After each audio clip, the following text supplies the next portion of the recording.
Hello, hello, everybody. Welcome to another edition of the Symposium Weekly Speaker Series. I'm your host, Alex Matsuo, and I'm thrilled to have you with us as we continue the countdown to the Paranormal Research Symposium happening on August 23rd, 2025 in Gettysburg, Pennsylvania. And every Monday night, we bring you a behind the scenes look at the brilliant and bold voices shaping this year's event.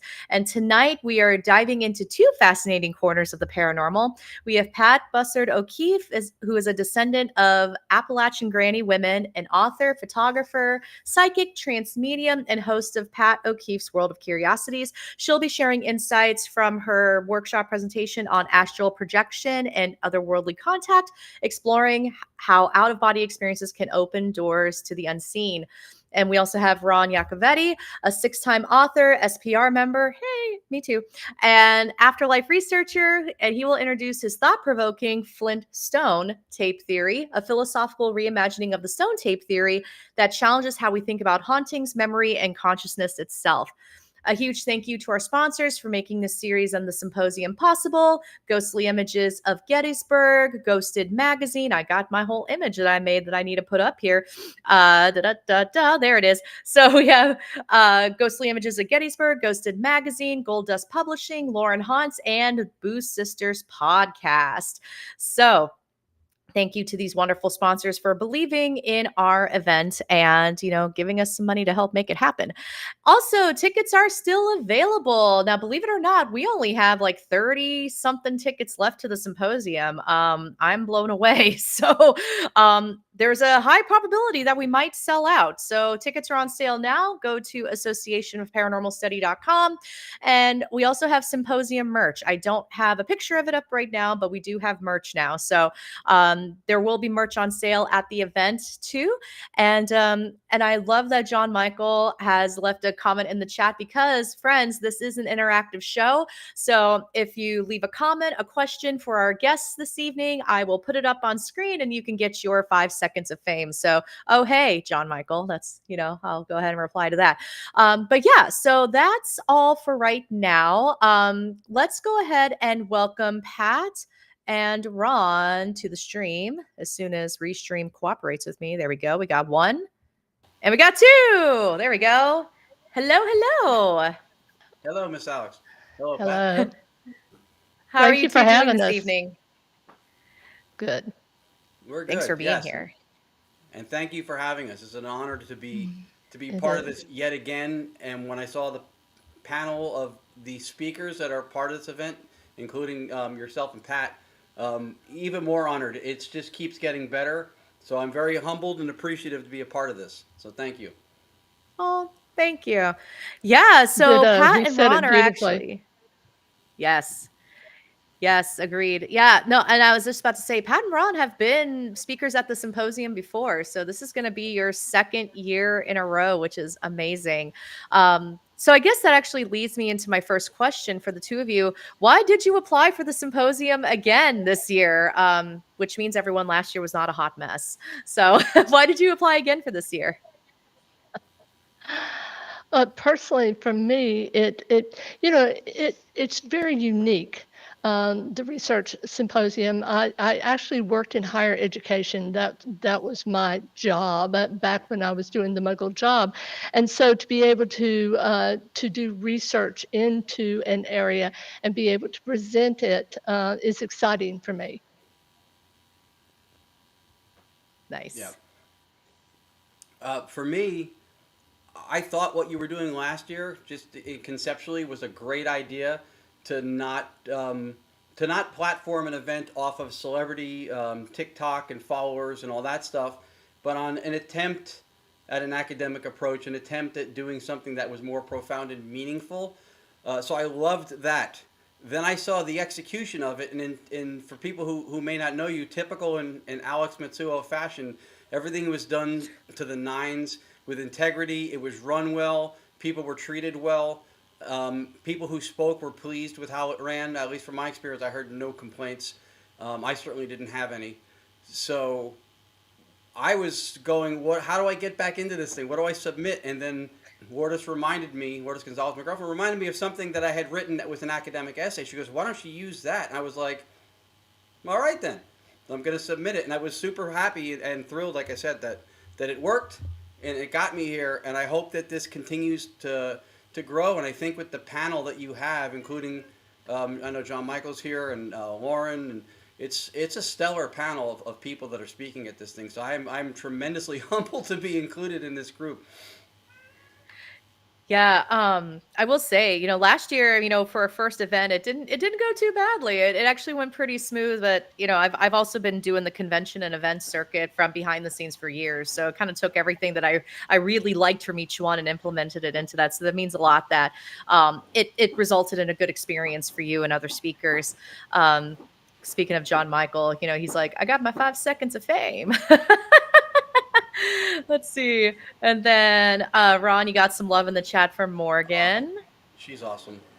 She is. Let's see. And John Michael says, dang, it's wrong. Ron and Pat, what a duo. Y'all are getting Much love appreciated in coming from him. the chat room. Yes, some of my favorite peeps in one place. Of course, Ron, the love of your life right there. So Yeah. And I say that because it not only feels right, but also because it saves my life by saying that. nice. Nice.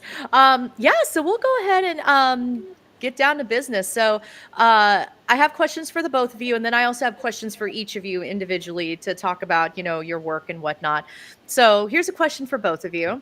Both of your presentations deal with human consciousness and its interaction with the paranormal, though in very different ways. How do you each see mind and spirit shaping our experience of hauntings? I think that what we're doing, it's both communication with those who have crossed over, and even more than that, with entities, with spirit guides, et cetera, et cetera, et cetera. And so we are approaching this in two different ways. I feel that the most significant and the most valuable tool that we have is ourselves and our own energy and connecting to energy, which again are those who have passed over. But what's interesting, Ron, and what I love about this is that it's not mutually exclusive. It's, I could see some exciting research where we would use, electronics in order to connect with the other side, but be able to also use someone who is a medium or a trance medium in order to see if we are getting the same types of messages. And I will give a bit of advice to anyone. If you are ever going to use a trance medium, do not tell them where you are going, ever. Take them without them knowing, because I would, I would tell you, there are a lot of charlatans in this field, as you probably know, and it really smears the rest of us with a bad brush. In fact, uh, during Dr. Hans Holzer's career, that's how he would approach it. He said there were three things that you really needed. You needed a trance medium, you needed a recorder, an audio recorder, and you needed a camera. But when he would work with somebody like Sybil Leek, he would not tell her where he was going, because otherwise it would be too easy, even in that day, to do research. So I hope I answered that. You Yeah, did. brilliant answer. Um, I agree with that, by the way, too. I think any opportunity to vet the authenticity of what you get, you should take. So if you have to do a paranormal kidnapping to get somebody to a location that they don't know where they are, then it gets better results, or at least vetted results. Absolutely. Um, the question was the interaction with consciousness and spirit. Is that correct? Yes. Yeah. So, yep. So basically it's how do you see mind and spirit shaping the experience of hauntings? Understood. Okay. So, and this is a position from which my abstract and my paper comes from, is under a metaphysical philosophy of analytic idealism that posits reality is fundamentally mental. So, spirit and mind and consciousness, um, for me, there's no difference. A spirit is a name or a label that we give something that we experience. We have an interaction with spirit, whether it's communicative or otherwise. And so we use names and nouns to refer to things so that we have something that we can, through language, um, delineate between or be able to label and point out through reference and conversation. But on a fundamental level, there's to me no difference between spirit and consciousness. I would say that everything is within consciousness, and that a spirit or an experience that we have like that would be a configuration or excitation of or within consciousness that we have. May I add to that? In Theosophy, Madame Blavatsky, as we know her, she made such inroads, right? She took a lot of her research from Eastern religions, but Mm-hmm. she said that there were 7 bodies, and the third body is, the astral body. And then you mentioned, this whole idea of consciousness, and that's what we're looking at. We're looking at 7 levels of consciousness till we get to the 7th body, which is the celestial body. That is our connection, direct connection to the universe and to God. So, when we talk about this and how it forms our connection to hauntings. It's such a broad question in a sense, because then we could talk about, people who are, I mean, they are lightning rods for paranormal activity. You can put them in a dead zone, and it's like lightning strikes. Right? They simply have that energy that brings that to them. So we could look at it like that. Are they creating it? Are they manifesting it? Do you see what I'm saying? So are we who are in the field, because we are the choir, we have the energy for this, the passion for this. Do we manifest through our thoughts, through our imagination? Because the imagination is this, I always call it the God center, because it is how we connect, one of the ways, with divine energy. Psychopaths have a very difficult time creating, correct? But you take an artist, and it's like they draw that energy down, and they're able to present really almost God's thoughts. When you think about somebody, like Van Gogh, who saw the world in a way that no one really had before and really hasn't since.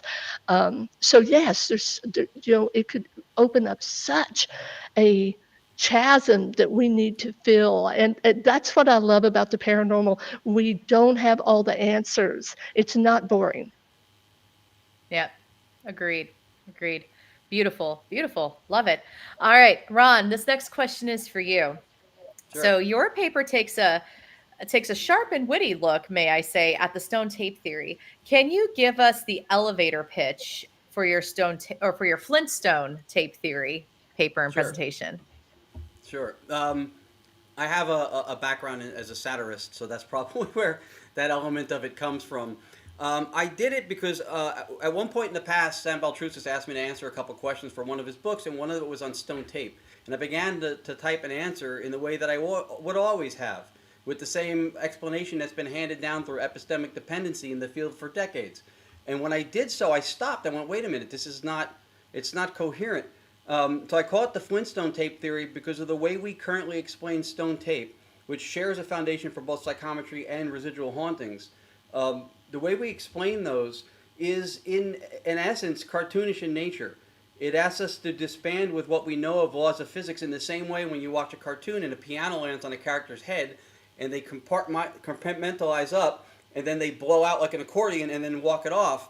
And we dismiss anything that we know about physics because it's a cartoon. I think the currently held explanation for stone tape asks us to do the same. It's asking us to disband with physics. It's appealing to the court of physics and then conflicting with it at the same time.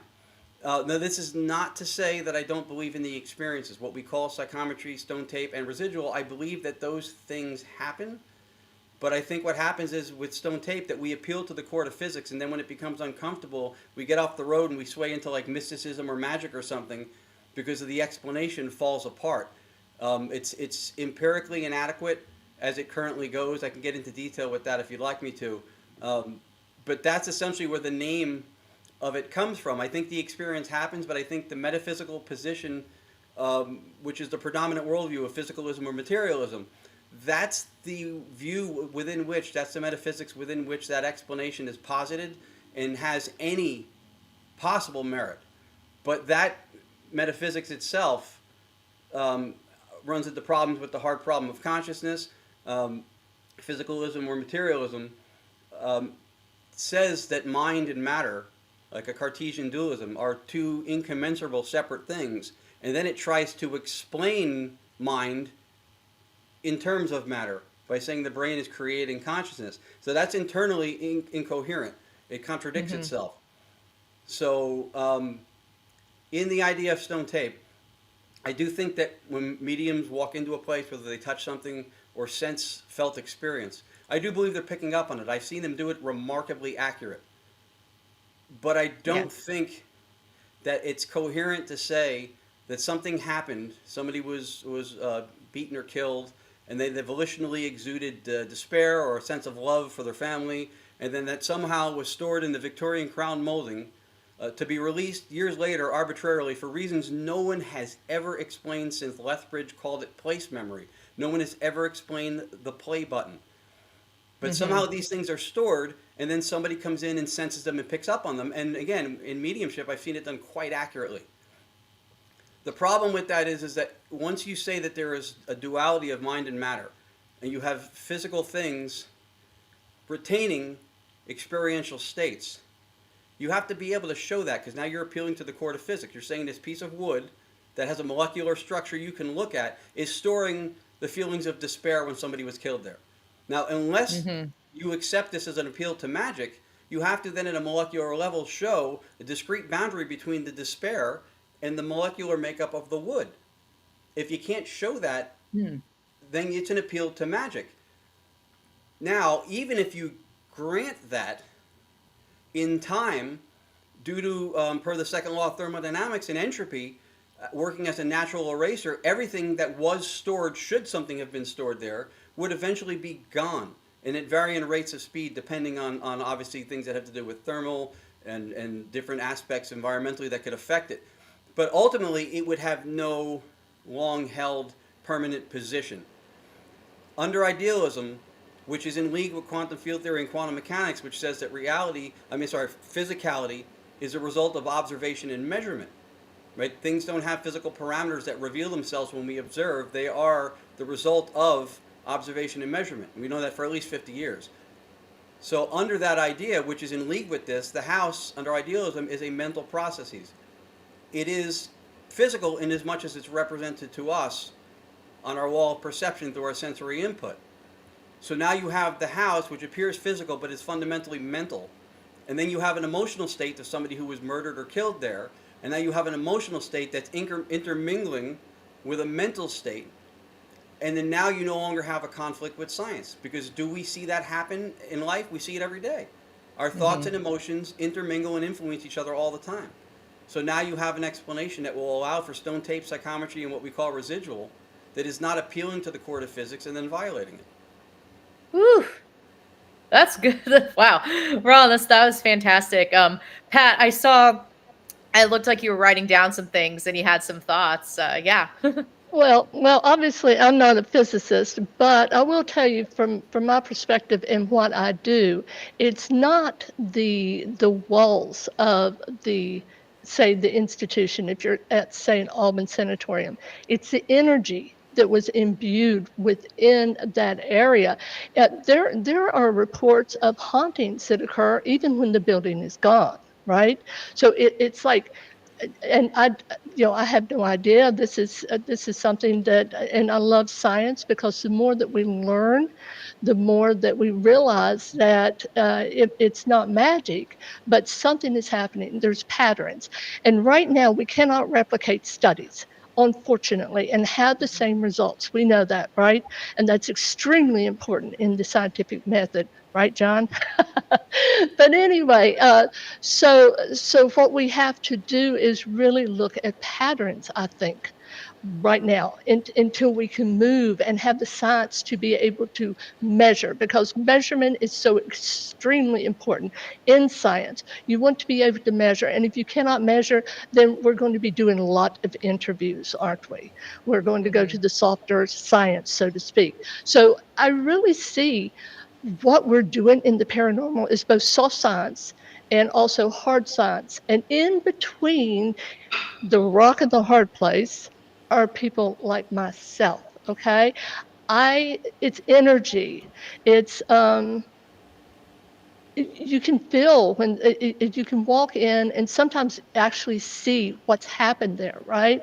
It's like we are simply an instrument. If you look at us that way, we're simply an instrument that's very, very sensitive, and we can pick up on energy that has been embedded, if you will, in the very environment where that incident took place. Right. If I can Mhm. tag on to that too, because to be clear, the position that I take on this is I think in the paranormal, if we have theories and hypotheses that clash with ratified or known laws or regularities in nature and science, then we have shaky hypotheses and theories. Um, so what I'm positing is not in any way in conflict with science. In fact, what it's saying is that there's a way to explain it that doesn't conflict with it. Um, I tend to stick to a more skeptically parsimonious explanation. When you add things into a theory, then you have the onus of having to falsify and explain. When you remove things out of a theory, the strength from what your statement is comes from the parsimony, comes from the efficiency of paring down the theory. So, yes, I believe in the felt energy. Lourdes is mentioning integrated information theory. IIT is a means to try to mathematically model um, consciousness and integrated information. So when we say that something is imbued or embedded at a location, we are appealing to the court of physics. And if we don't have a mechanism by which we can record or store said experiential states, then we have an explanatory gap. The other thing that's important too when we say this is that qualitative states can't be quantified. So if despair or love were to be stored, let's say, at a location, the reason we can't see a discrete boundary with something like that, besides the fact that particles and such don't have standalone existence, they're behaviors of the field of subjectivity, they're a doing of the field in the same way that a ripple is a doing of the lake, and it has height, width, breadth, angular momentum, but there's nothing to the ripple but the lake. You can't take it out of the lake and put it under your arm. It's a doing of the field.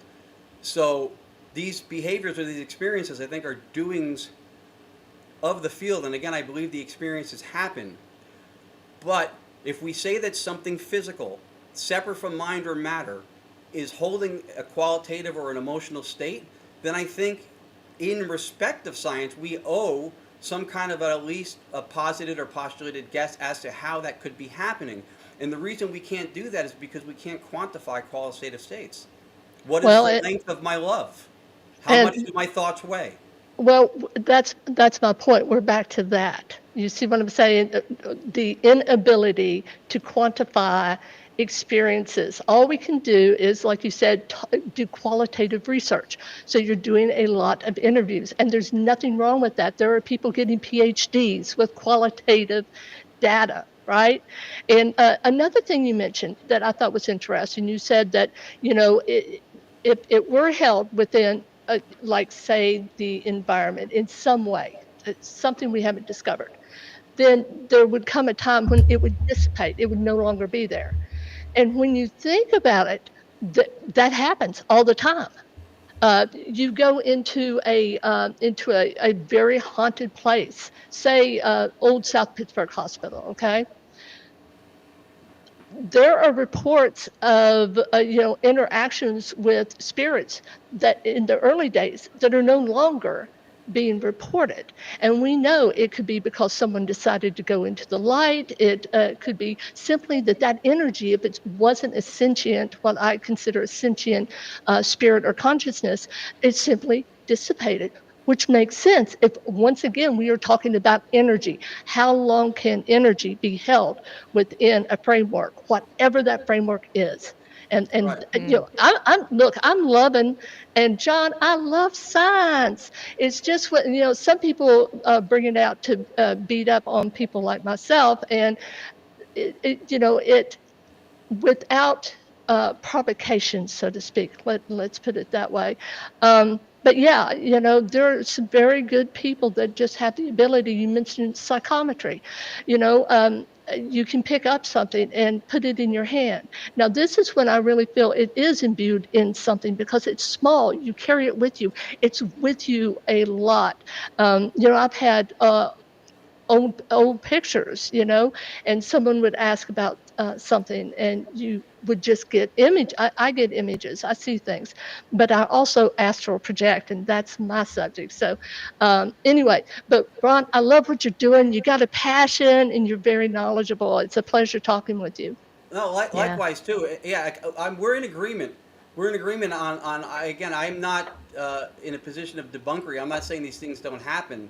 I think in the paranormal field, it's a slippery slope when we appeal to the court of physics and then we step away from it as soon as it's not convenient for us to explain something. Um, I don't disagree. Again, under idealism, the idea of holding an object, small or otherwise, and then feeling something picking up, like you just described, is completely plausible. I would grant that in a heartbeat, 100%. The only thing is when we say that it's physical and it's holding on to an experiential state, then I feel like we are invoking science. We're saying that there's a duality of something physical and something experiential or mental, and we can only know it's there if we measure it, and we can't measure it because it's qualitative. So if it's not physical, this is where the metaphysical position comes in. I think so. The paranormal field looks at metaphysics like it means spiritual and woo stuff. It literally means that which stands behind the physics.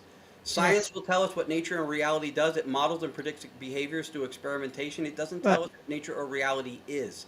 That's metaphysical. That's a But philosophical Yeah. position. but as we go down this path, we learn more and more. And Yeah. like a medium who's an actual medium could tell you that when someone passes, at the moment of death, there's this incredible energy that just goes through the body and leaves the body. It's palatable, okay? But recently, science has found out, because they always thought that when the body died, it was like clicking a light one by one until finally you passed, and the last thing to go is your hearing. They found out that, guess what? You have this tremendous rush of energy that flows through the body at the moment of death. And for someone like me, that means the release of the soul, of the energy, right?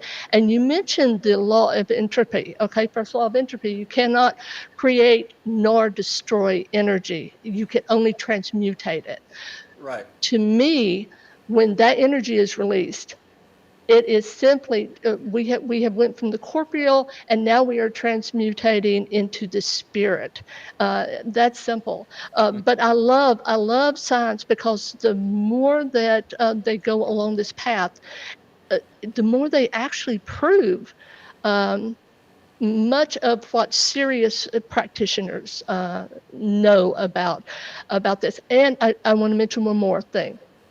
There are major universities doing very serious work.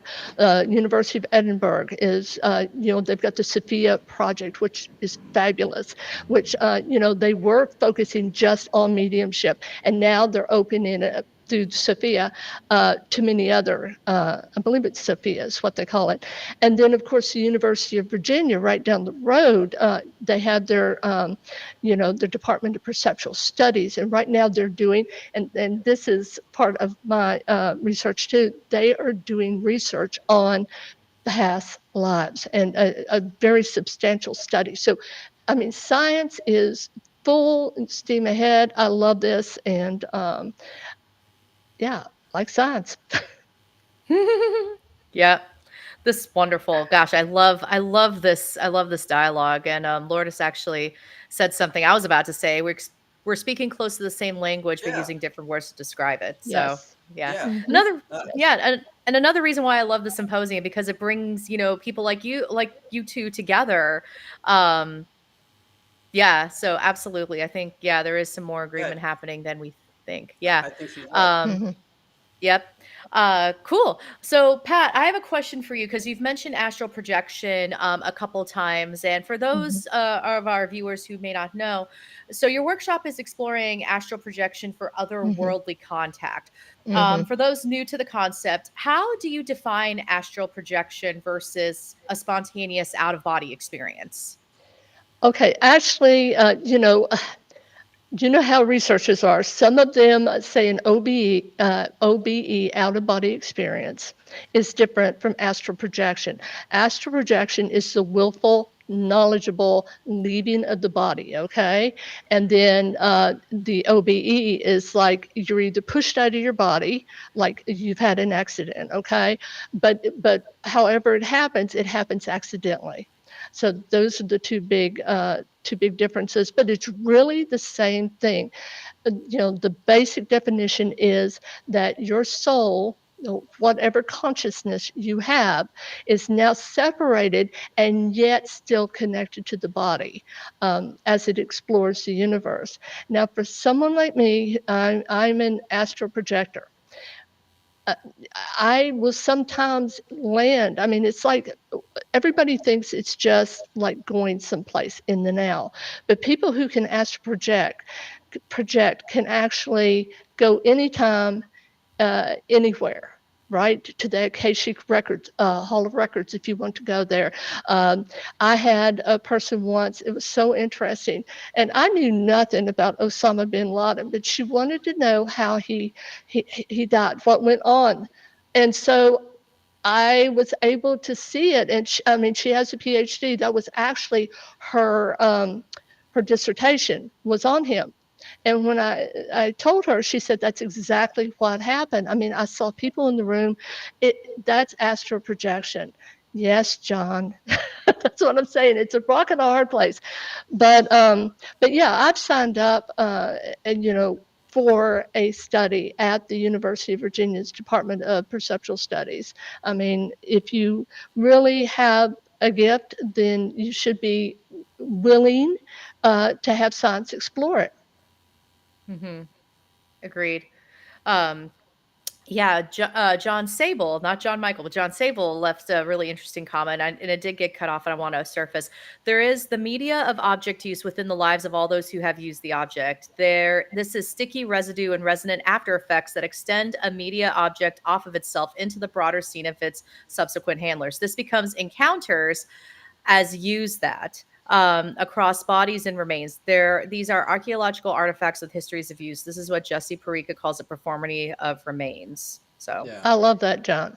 yeah. yeah, So, Hmm. good, so good from stuff. just to kind of explain my perspective too, I'm an ambassador under an ambassadorship under Dr. Bernardo Castrop, who is he was scientist, computer science engineer, worked at CERN, has a second PhD in philosophy. Hmm. So the approach that consciousness is not only fundamental, the ontological primitive, if you will.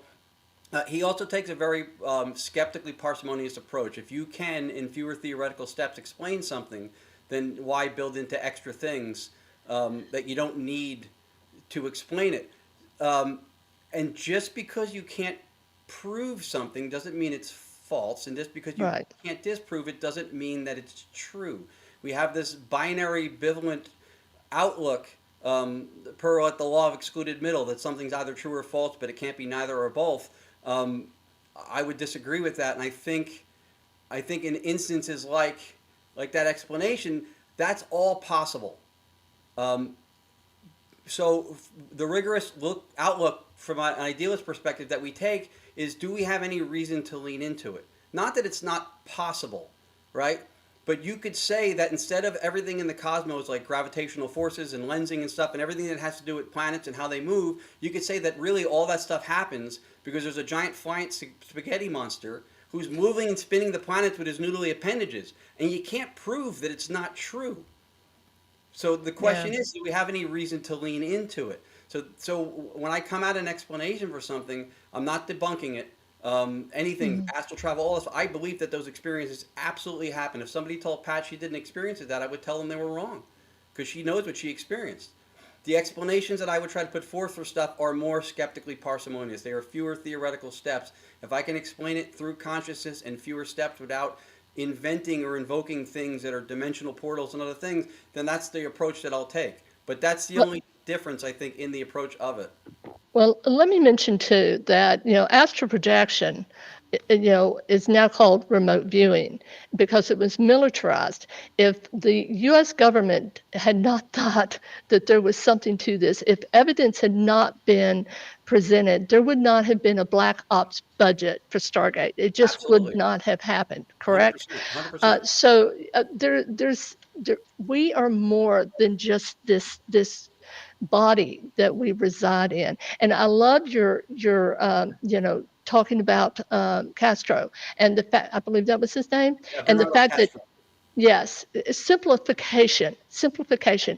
If you can simplify your work, but here's the thing, and let me tell you, having worked in higher education, the reason they do it, they want the bells, they want the whistles, they want the extra, a pi, pi squared by 1,000. You know what I'm saying? They want it all over the page because it makes them look good in the journals, and when they can present some very in-depth research without simplifying it because they are not writing for the layman, they are writing for their peers, and we know that, right? That's Mhm. where research begins. They're not writing for the layman to understand it, and that really is a shame in my opinion.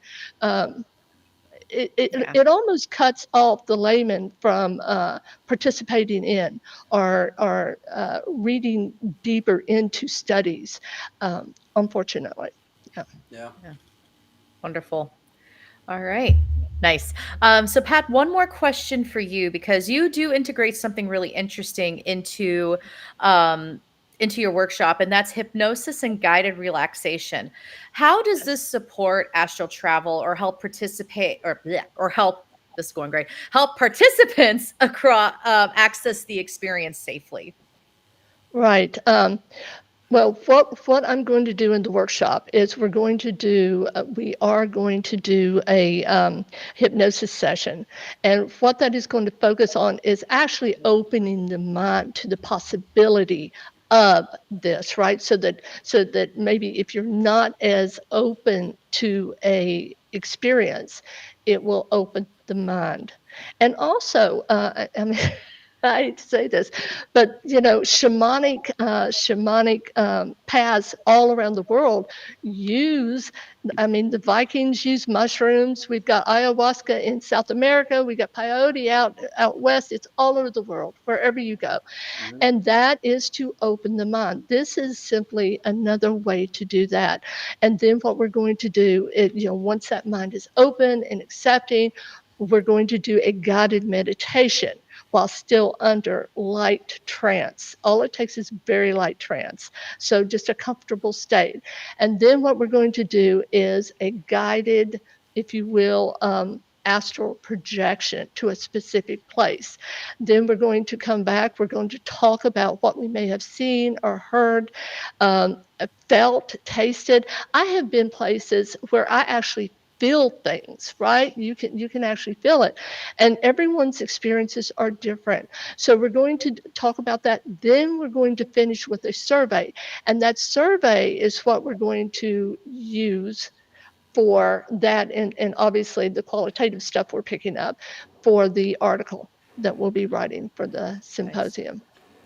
Well, you have a volunteer, Pat. So, Excellent. oh, see, John Sable. It's the evening of Johns. That's what I'm calling this. In our performance excavations, we use this concept of intra inanimation, such that the ways of the dead play across the bodies of the living, as the living replay the dead in resonant practices of memory activism, memory activation, entanglement.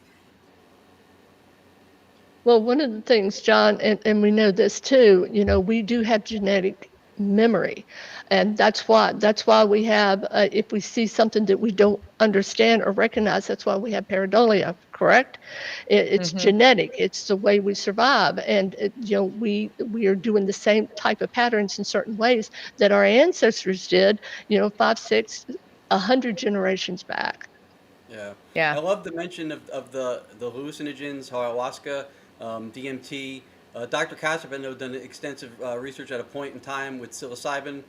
And so one of the things that helped shed light on was that it was previously thought that when you did a psychedelic trip that your brain would light up like a Christmas tree. It turns out that it's precisely the opposite, that the closest reduction in brain activity to death that one can experience happens during the trip, but the level of excitation as far as experience goes is heightened. So you have the most vivid visceral experience with a complete reduction in brain activity, which tells you what? That you cannot allow causal powers to be attributed to the brain creating consciousness, because if it's causal, you would have to have a 1-to-1 ratio every time that it happened. So it's interesting in that aspect. And the other thing too is that a lot of times, a lot of the studies that we'll read will be what do they call on YouTube? Clickbait. There was Clickbait. right. There was a study not that long ago that Absolutely. said that scientists finally find the place in the brain where memory is stored, because to date they have not. Mhm. And then you read the article, and what it says is that when somebody recalls through metacognition, right, to be conscious is to experience, to metacognize or be metaconscious is to know that one experiences, to report back to self. So when somebody metacognizes, when they reflect on an experience, the neural pathways formed mirror the original experience. So they didn't find memory in the brain, but they alluded to it as if they had. Um, Mhm. so a lot of the neural imaging, a lot of the things that they're able to tell now through fMRI and a lot of the brain scanning instrumentation is in fact highly supportive of psychical research, highly supportive Mhm. of mediumship. They had a study where they had 4 actors pretending to self and others to be mediums and 4 allegedly legitimate mediums. And when the people were pretending to be mediums, when they were culling higher cognitive information, complex thoughts, problem solving, they had higher excitations in the frontal cortex. The actual mediums had a reduction in brain Yes. activity in that Yeah. same spot, which tells you that Mhm. there is something it looks like from a second person perspective to actually be a medium. So there's Well, science that backs up mediumship in that aspect. Oh, yes, and there's more than that also. Let me explain. When I send somebody into hypnosis, the deeper they go into hypnosis, the slower the brain, the waves become, the Mhm. slower and slower until, what is it? Is it gamma that is the slowest? I can't remember the highest. But anyway, I have terrible memory. But anyway, the slowest, which is as close to death as you can be and still be alive as far as brain activity. But the slower, this activity goes, the more vivid the reality, if you will, that is are the suggestions that the person is receiving becomes to them. And Mhm. that's why if you get somebody who is a heroin addict and you can get them into a very deep place of hypnosis, you can, I'm telling you, one time, and that could be a cure for them. It doesn't work for everyone, unfortunately. There have been people in hypnosis who have had surgery and without any type of other, anything to assuage the pain, right? And so, yes, the lower the activity becomes, and when you think about it too, doesn't it make you wonder, like when we are in death's door, when we are beginning to pass into the other world, we are doing that. Our everything is slowing down, and you hear them talking to relatives who have passed, to loved ones. They talk about that door. I think that what it is, and I know, John, but I'm going to tell you what I think, and this is not scientific. I think that we are getting closer and closer to God, is what I think, and whatever that is. I don't think of a big man in the sky. I think of this tremendous energy that runs through everyone, and everything. That is what yes, I've always felt that, right? And so, but we're beginning, like, the Hindus believe, you go, or the Buddhists, that you go back to nirvana, which is nothingness. So you become nothing, and yet your spark, who you are, your consciousness goes back to God, and so now you're the whole, right? So much more than you ever were when you were in this little corporal Yeah. body of ours. I love that. I love that. Under idealism, we operate under a similar analytic idealism under Dr. Kastrup is very much in league with a lot of the Middle Eastern philosophies, Hinduism, Everything's Brahma, right? And then from there, Mhm. so under idealism, there's universal phenomenal consciousness, which is the overarching substrate for reality. And then it explains us as individual alters or fractal parts of that one mind in the same way that nature shows us through dissociative identity, where one mind can appear as multiple centers of subjectivity or identity, Mhm. and they can operate independently. And is that powerful enough to explain our individuated states? Absolutely. They had a study, I think it was in the Netherlands. A woman had 5 alters. 2 of them claimed to be blind. Her ocular systems and physically, she was totally fine, eyes wide open. When one of the blind alters took executive control of the body, there was no activity in the visual cortex whatsoever. When another Mhm. one came back that did have it, boom, activity was restored in that same part of the brain. So it's literally blinding, the power of dissociation. So we see it the same way. Um, and through mediumship and those kinds of things, what ayahuasca or something like that would do, or psilocybin, is essentially taking the dissociative boundary that separates us as individuals, and it makes it more permeable, a greater level of porosity. So you have a more heightened, open, vivid, conscious experience, Mhm. which allows for out of body, astral travel, all those things that we're talking about. So again, I am in no way against that these things happen. I believe the experiences happen. It's just an alternative explanation to explain them, but it is very much in league with a lot of what Pat was just saying. All absolutely. Yeah. Awesome. Beautiful. Beautiful. All right. So, my next question is for both of you, and also I want to do post last call for any comments or questions in the chat. We are in about our last 15-ish minutes, so if you have any questions you want to ask our wonderful guests, this is the time to do it. You can go ahead and put it in the chat. So, in the meantime, question for both Ron and Pat: if someone wants to start exploring the deeper or the more philosophical side of paranormal research, where should they begin? Well, Ron, I'm gonna let you take that one first. I was trying to continue to be a gentleman and have the brilliant lady go first. I would say, well, I'll say 2 things. I'm putting out a course that's just finished called Metaphysics and Paranormality, and it's approaching a lot of the axioms, the beliefs in the paranormal that are held to be self-evident, that have coherence problems, that have explanatory power problems. And again, saying the experiences happen, but I'm explaining them through analytic idealism, which allows a space for it, and it's a very skeptically parsimonious explanation behind them. It allows for all these different things that we're talking about to be plausible. So that course will be out soon.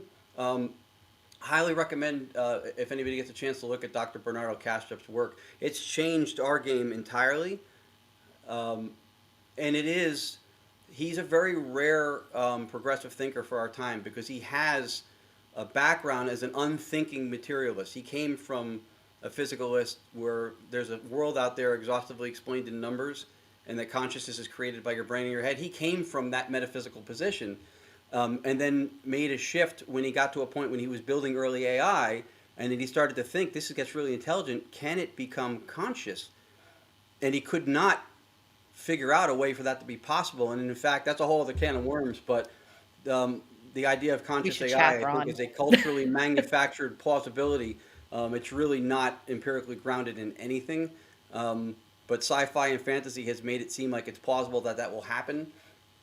So I would recommend that. I think Bernardo Cash's work under analytic idealism, or even where I take it as a subset and I apply it to what we call paranormality in the field, to support the claims and everything that people out here are experiencing or documenting, because it's a metaphysical position, right? Metaphysics doesn't pin down and know everything that is absolute and totality of the universe, but it tries to posit something that makes sense without clashing with other things. And it's important too, because I think nowadays we're invoking science and we're trying to make everything fall under the umbrella of science.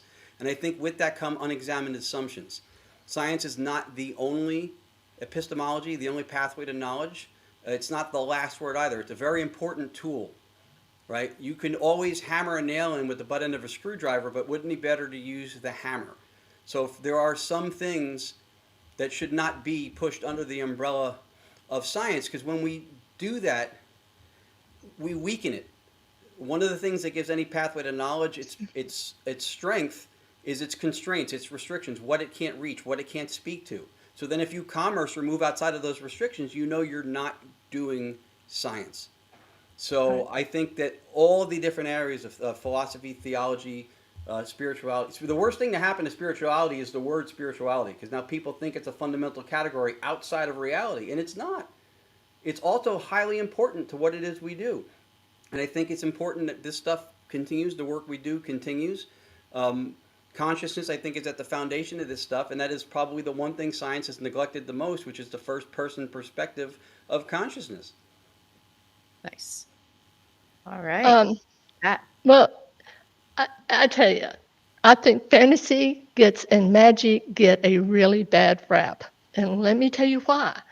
Because most of science, most of our major accomplishments were created by a creative, fantastical mind, sometimes 100, 200 years before it actually happens.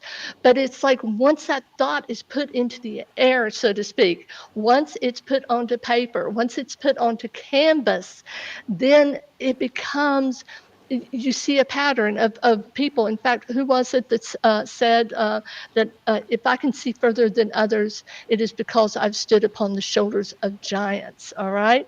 Some of those giants were fantasy people. Look at Jules Verne, 20,000 Leagues Under the Sea. He came up in his very rich imagination, basically a nuclear sub that could stay underwater for months at a time. All right.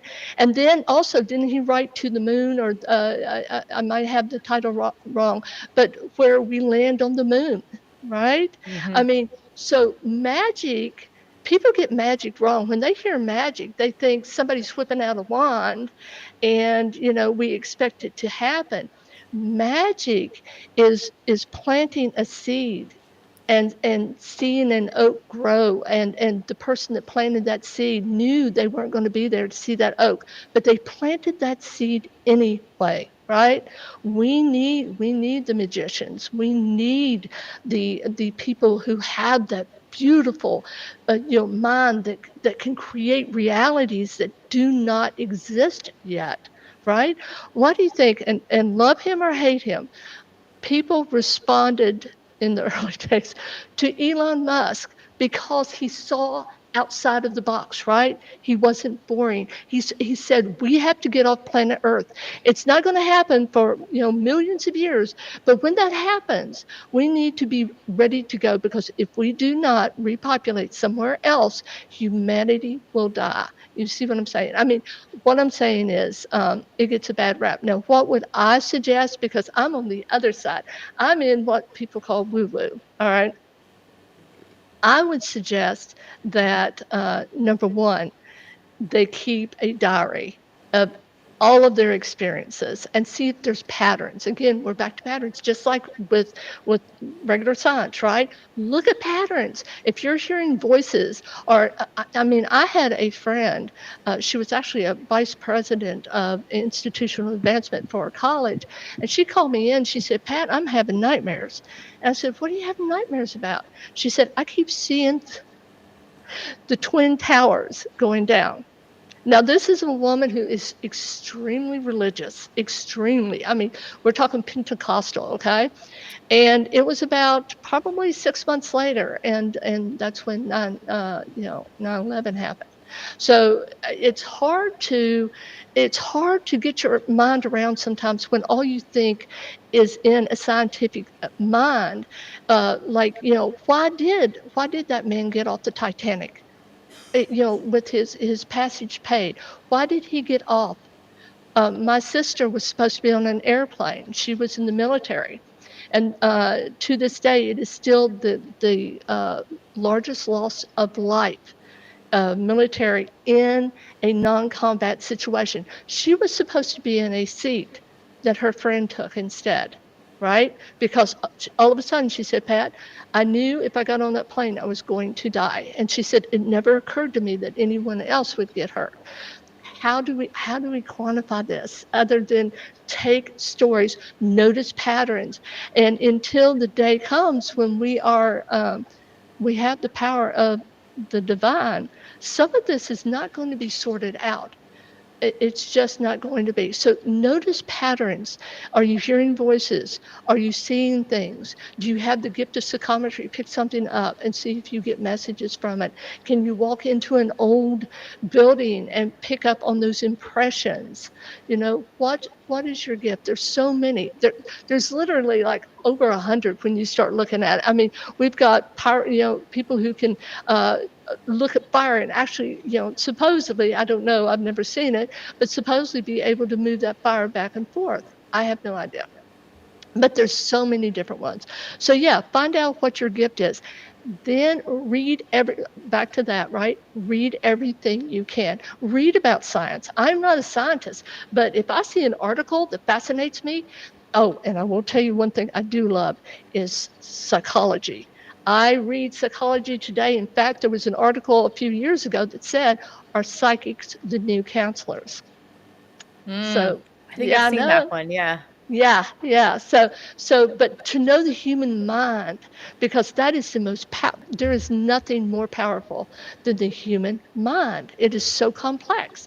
Even with the supercomputers that we have, it cannot match the human mind. And the one thing that it can never do, and this is kind of sad, because we're so worried about AI, and Elon Musk is saying we have to be careful, right? This could be a very serious thing. And I know, Alex, that it's stolen some of your work to put into the chasm, as it churns through everyone's creations, but it cannot create that which has not been created before. That's That's the correct. thing. That is That's the true. difference. That's correct. Yeah, there's a lot of anthropomorphizing of AI and the idea of it becoming conscious, and that last statement is spot on.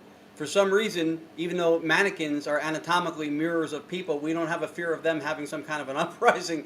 But when we see computers showing high levels of intelligence, we conflate consciousness with intelligence, with Mm-hmm. intellect. Those are two Hmm. different Yep. things. If it becomes Yes. more and more intelligent, it doesn't suddenly become conscious. If you have 8 speakers on your stereo and you add 8 more speakers, it doesn't become a flat screen TV, because Hmm. more of something doesn't make it something else. True. So there's a Look, lot you of got you got to have an Appalachian mama to keep you grounded. When I got my master's degree, I was so proud. You know how you are, big, big, big, the big one. And my mom looked at me and she said, "Yeah, Pat, that and 5 cents will get you on the bus."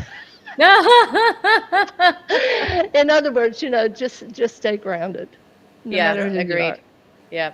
I think the other piece of that too, especially when it comes to AI, is there is a potential falter though that will, I don't want to say contribute to whatever the uprising of AI is, because at the end of the day, you need that human touch in order to create with AI or use AI. Is But then you have the other side where people are becoming over dependent on AI. There's people right, using AI as therapists and counselors, and I mean, there's app developers using AI now for spirit communication. And this is where I take a lot of issue because I mean, I work in tech and I know AI very well. yep, Um, where I'm like, okay, well, so let's talk about foundation models. Let's talk about LLMs, large language models. It's like, yep, how did you train this app to be able to, and how did you train the AI to foster spirit communication? And that goes back to the science of it is how did you train it? How did you train it to identify what's a ghost and not what's human, or what's spirit, what's energy? So we could talk a whole other hour no, about hundred this. percent. Hmm. 100%. And the engineering is what keeps AI from being influenced from outside, from anything that Mhm. would be spiritual. It's engineered to rule out and kick out anything that is interference or noise that is not within the algorithmic structure that it gets. Yep. But people have, there's a lot of science fiction misconceptions that go along with it, that they see it beyond the simulation. It's a simulation. It simulates Yep. intelligence. You can simulate kidney function on a computer right now, down to a molecular level. You can do that. It doesn't Mhm. mean your computer's going to pee on your desk, because the simulation is not the thing simulated. Yep. So, Agreed. Nice.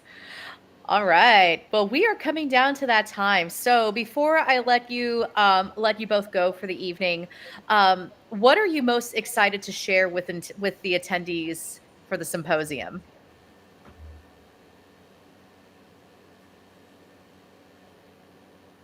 I think the possible experience of astral projection.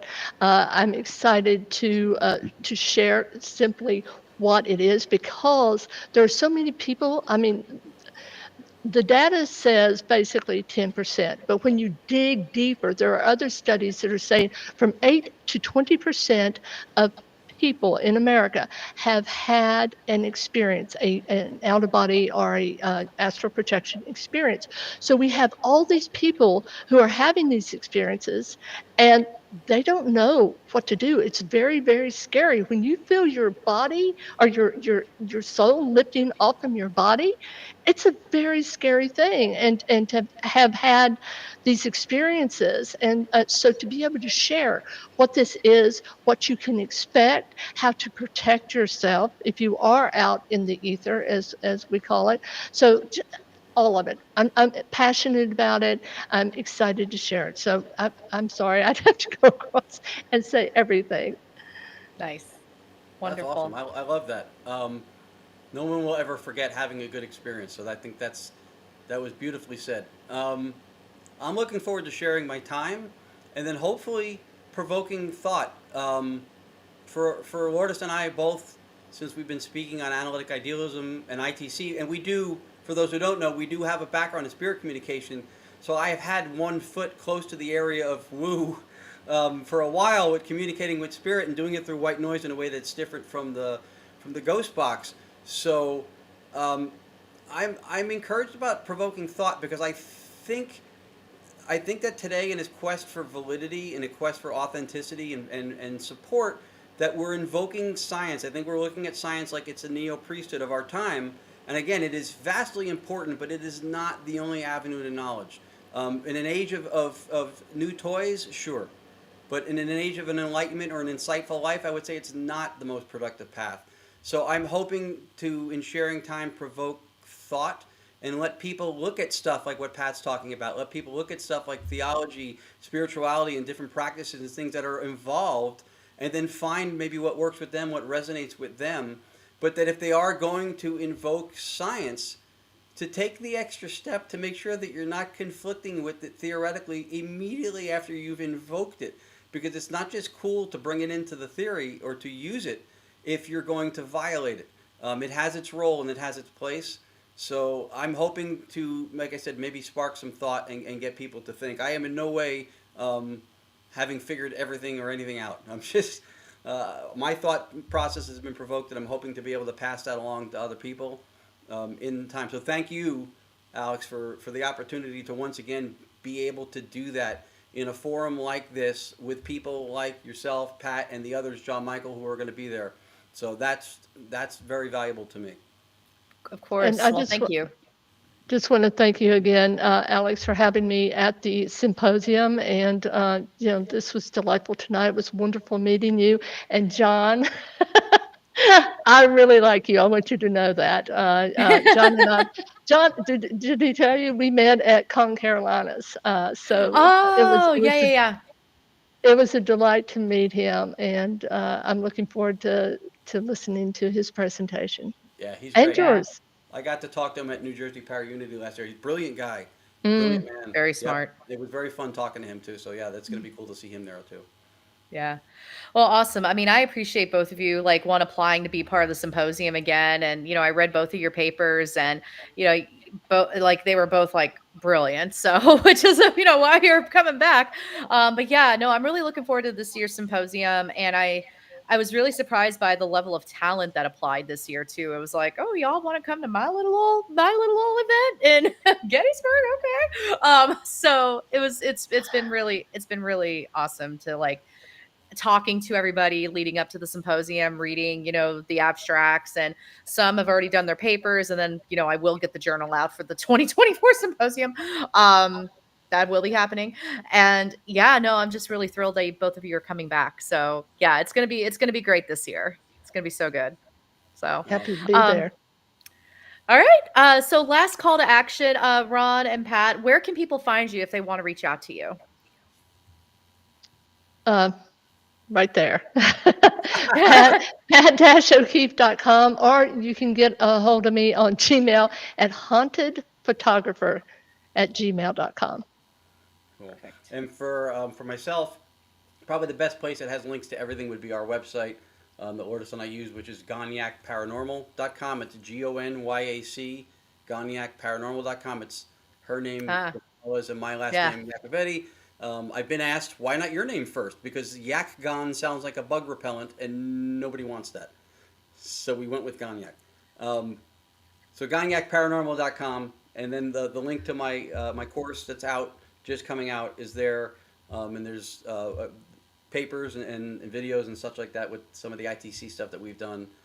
So again, I really appreciate being a part of this. I think you got the level of people that you got coming to you because of the level of what you're doing and what you did with it last year, and you've created something that a lot of us, um, really felt like we as the field needed. Hmm. So Yeah. Awesome. There's lots of love in the chat too. All right.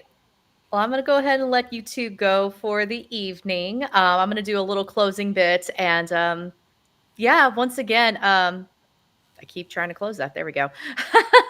But yeah, once again, thank you both for being here tonight. And yeah, I can't wait to see you both at the symposium and see your presentations.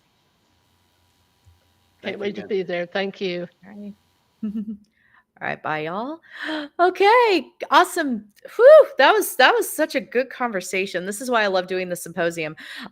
So this brings us to the end of tonight's weekly symposium speaker series, and a huge thank you to Pat and Ron for sharing their expertise and curiosity with us tonight. So don't miss the chance to see them live at the Paranormal Research Symposium, which is happening in Gettysburg, Pennsylvania. Gettysburg. I'm trying to be a local here on Saturday, August 23rd. It's just a couple weeks away. Tickets are available. So tickets are available up until August 22nd. We are over 50% sold out. So actually, we're almost 70. I think we're actually 70% sold out now. So we're almost there, y'all. So be sure to grab your tickets while they're still available. We do have merch available as well online, and you can also grab some merch at the symposium. And one last time, thank you to our sponsors, Ghostly Images of Gettysburg, Gold Dust Publishing, Ghosted Magazine, Lauren Hunt, and the Boo Sisters podcast. And we will be back next Monday at 8 p.m. Eastern with more guests. And this time we do have a group presentation. That'll be their speakers are coming. And until then, keep exploring, keep questioning, and as always, stay spooky. Good night, everyone.